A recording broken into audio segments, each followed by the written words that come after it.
In this video, we will learn another source of the market failure. It is called inequality.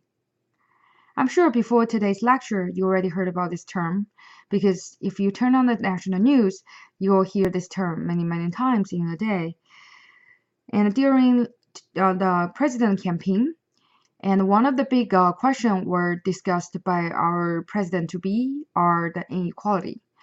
To reduce the inequality is a big task for every president, and it seems like it never done able to resolve this problem.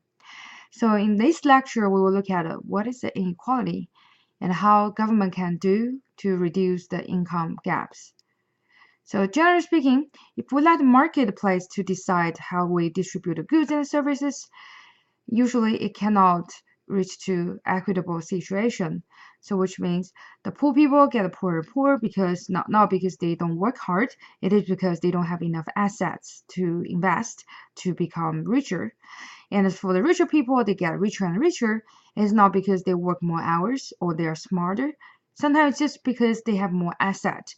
They can just throw it into the stock market, and based on the interest they earn from those assets, they can live for their rest of life or even for generations. So that is inequality. So why government care about inequality? So when we have inequality, especially the income gaps is so huge, we know some people they are suffering and they are desperate because, as I said, even they work hard, they cannot change their lives. And another issue is the crime rate. So many research have found that if a country has a very huge income inequality, usually will have a relatively higher crime rate. So it do make sense because when people have no money to buy food, even they're working hard, they cannot earn enough money in order to survive. What can they do? Yes, they have to steal, they have robbing people, and so that is the very big social consequence of the huge inequality. So now, then what government can do to close that gap? So usually what government will do is try to do the income redistribution. And doing income redistribution can reduce the inequality in incomes. And also income redistribution can also provide a minimum amount of the merit goods. So merit goods might be new for you, so that's why we have to define what is merit goods.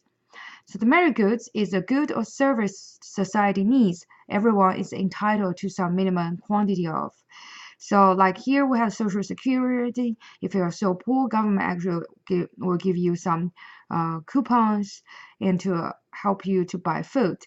And those amount of food you bought is considered as merit goods because you need those amount of food to survive.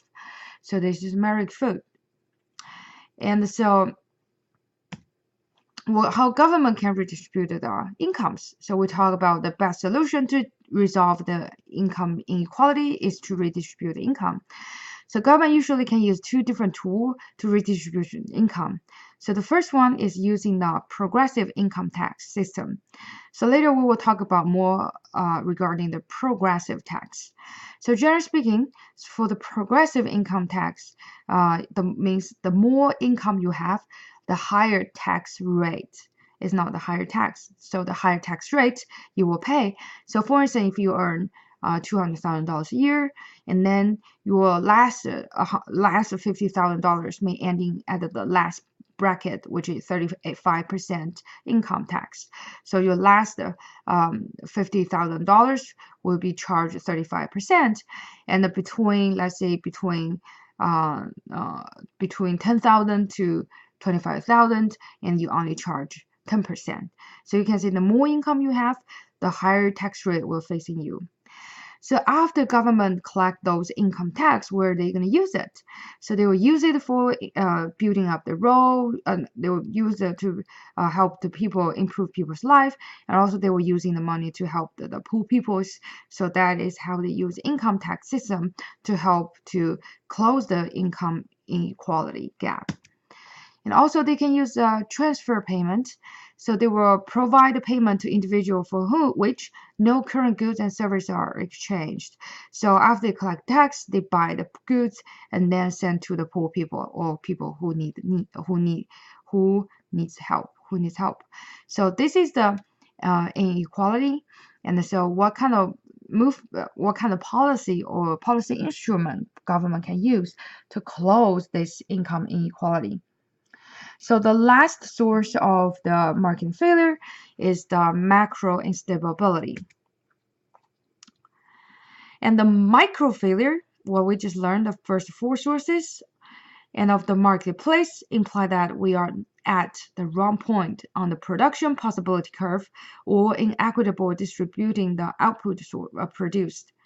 So for the macro point of view, the goal of the macro intervention is to force the economic growth to get us on the production possibility curve. And if we will be able to produce the product on the production possibility curve, and we consider it's full employment, so which means we don't have the wasted labors. At the same time, they also have to avoid inflation and to keep the price stability, and also increase our capacity to produce or allow the economy to grow. And in the later chapter, and we will learn the definition for unemployment, so which is the inability of the labor force participant to find the jobs. And also we'll have chapter to talk about inflation, which is an increase in the average level of the price of goods and services.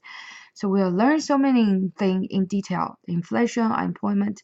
But why I mention here, and it is because after we identify the four sources of the market failure, we have to know what is the ultimate goal for the government. So the government's job is not just correct the market failure.